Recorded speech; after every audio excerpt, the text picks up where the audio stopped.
You're listening to the Jefferson Exchange. Thanks for joining us. The JX starts today with the debrief, where JPR reporters discuss the stories they've been covering this week, including the latest financial blow for a Rogue Valley Fire District, a potential change to Ashland's enhanced law enforcement areas, and turmoil around public meetings in Josephine County.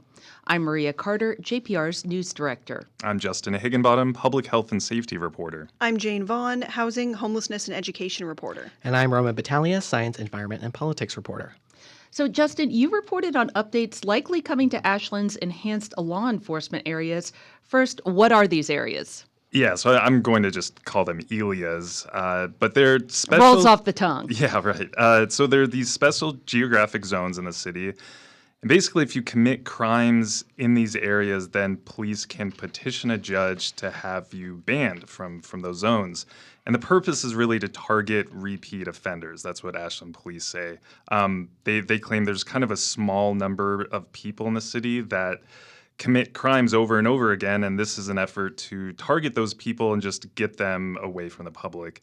And so just to kind of run down how it works, right now at least, so to be banned from these areas, you must be convicted of 3 or more nuisance violations, and that includes like public drinking or littering, 2 or more misdemeanors, including trespassing or theft, or a single conviction for unauthorized burning or assault. And those crimes must be committed within an ELIA and within a 6-month period. People banned from an ELIA can travel through these areas for essential services like medical care or groceries, or maybe if they work in that area. And the first one was created way back in 2012, actually. It covers a large area downtown. And then Ashland added a second ELIA early this year that covers a pretty large area in the south of town along kind of the business corridor where we have grocery outlets and stuff. So you'd be still okay to like go to Albertsons and get your groceries? Yeah, correct. Okay. So what could change with these zones? So right now, police need to wait for a conviction to have someone banned, and the change would allow police to petition a judge for a banning after only charging someone. And the reason Ashland police and city council members who support this want this change is because there's a bit of a backlog in the courts, and it can take a long time for convictions to go through, potentially years at some points, which sort of defeats the purpose of, isolating these repeat offenders quickly. So police would still need to petition a judge for a ban, and those charged can still appeal the ban without any cost to them. But this is meant to sort of streamline the process. And this week, Ashland City Council approved the first reading of this change to the ordinance. So not everyone is in favor of this change, or these zones in general, right?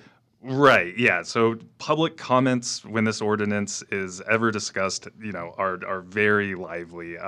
Just this week, someone had to be escorted out of the city council meeting because they kept calling the police chief a fascist. So people feel very strongly about this issue. And some of the main arguments against ELIAs have to do with the potential of police to target homeless people in Ashland with this ordinance. Although, so there is an exception for public camping to address this. So if you're cited for public camping, that doesn't count towards your ban. So you can't be banned from an area for repeatedly setting up your tent in that area. But people still think that the areas homeless will be the ones banned from these zones. And there's been, in these city council meetings, sort of arguments implying that it's the homeless residents in Ashland committing more crimes too, which will have them banned, which that has been very controversial. So this has been a very divisive topic in city council. So are these ELIAs unique to Ashland?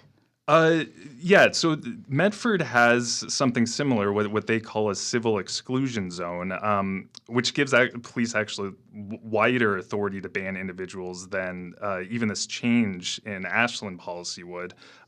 That's been challenged in court. I think it was 6 homeless residents in Medford challenged it, but a U.S. District Court upheld Medford's policy.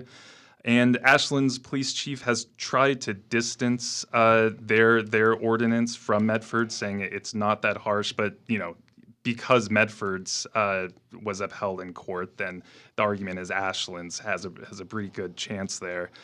So right now we're waiting on the approval of a second reading of this ordinance change before that goes through. Okay, well, thank you, Justin. Jane, you covered an update this week to Jackson County Fire District 5. What is the update there? So there was a special Board of Directors meeting on Wednesday this week at Jackson County Fire District 5 in the Rogue Valley, and they announced at that meeting that they recently found out that they have a $1.4 million FEMA community disaster loan that was taken out that now has to be repaid. So that money is due back to FEMA in full in June, about 9 months from now, in June 2026. So the first problem is the district already has $8.2 million in debt. They have consolidated that. They have a plan to pay it off over the next 10 years, but that's quite a lot of debt. The second problem is the board and the chief had no idea about this loan. They didn't know it existed, and so they've recently discovered this surprise $1.4 million loan, and they don't have the money to now pay it back. Now, I've forgotten many things in life, but I've yet to forget a large loan. As far as you know. Yeah, as far as I know. I guess we can find out, wait and see. But how did this happen? It's a great question. So the loan was taken out in 2021 in the aftermath of the Alameda fire.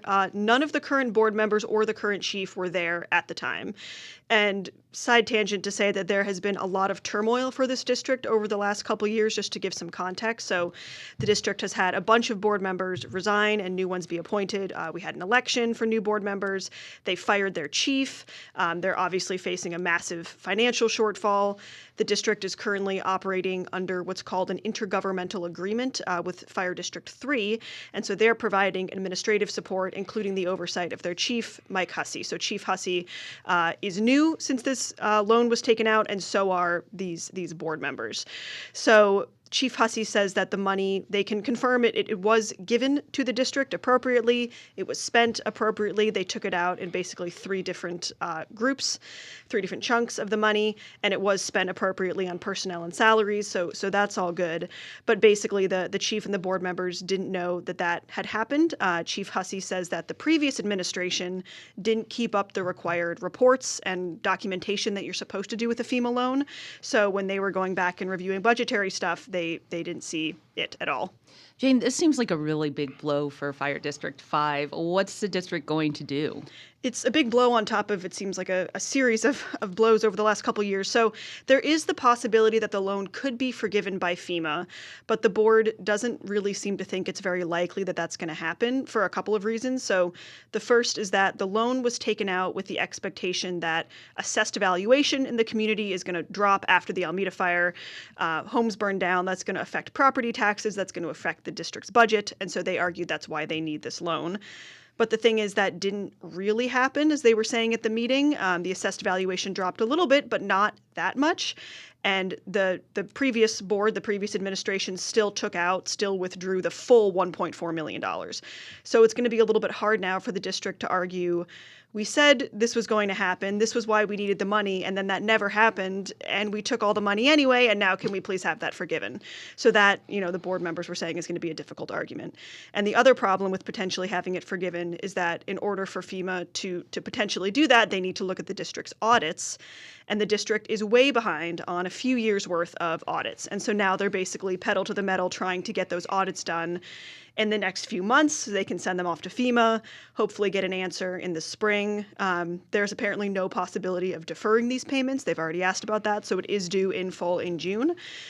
And the problem is that without audits, Chief Hussey was saying the district is kind of a credit risk, so it's hard for them to, potentially go to other lenders for money. Probably no one's going to do that. The district doesn't have any collateral to put up. So they're kind of between a rock and a hard place, as people say. So depends, see what FEMA says. Potentially it's forgiven. It doesn't seem likely. And then the board is going to have to discuss possible options at their next meeting, so potentially declaring insolvency, potentially reducing services. So we'll have to see what the board decides. Yeah, and we'll be covering all of that. For sure. Roman, you followed some interesting news from Josephine County Board of Commissioners. It sounded like they were going to ban the public from their meetings for a while, or were thinking about it. Yeah, so on Monday they had this super early meeting. I mean, by super early, I mean 8 a.m., which is earlier than they normally meet to discuss what they just said, security. So I tuned into it, and they ended up asking their staff basically to draft an order closing their meetings to the public. At least they were going to do it temporarily until what they said, until adequate security measures are in place for their meetings. So security, was there a specific reason they wanted to ban the public from their meetings?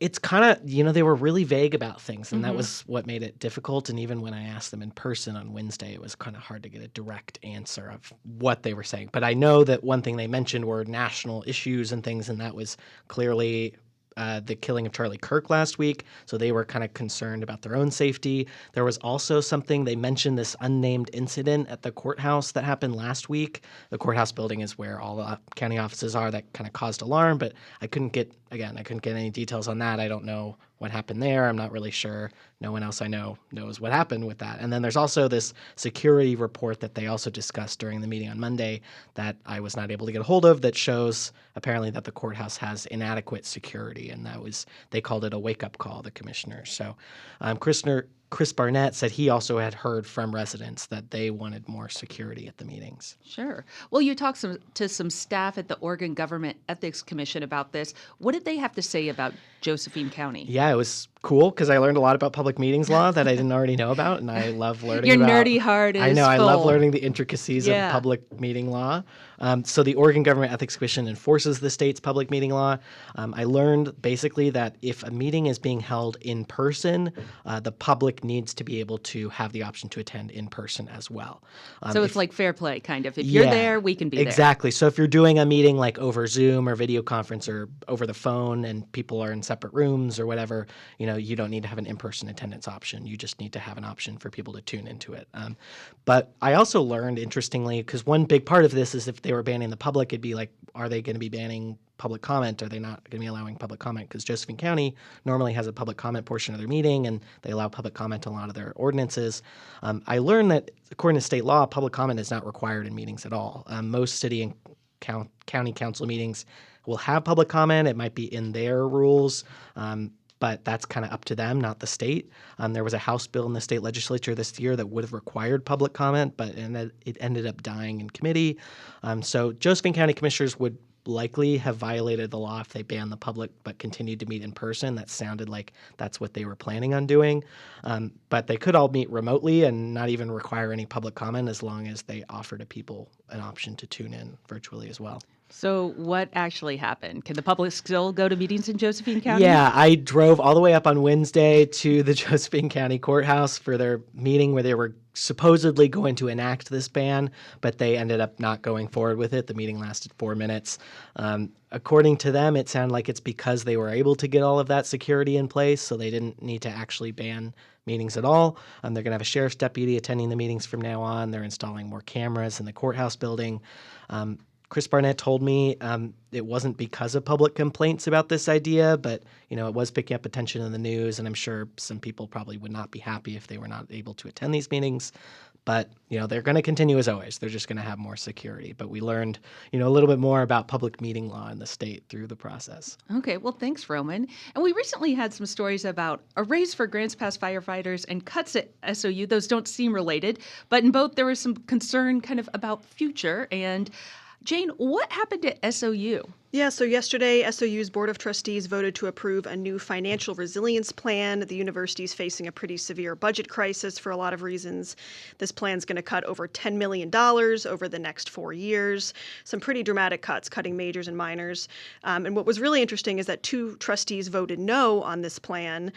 They were concerned that it's going to drive people away. There's already low retention and enrollment. It's going to make the university worse by taking away these programs. These cuts are too deep.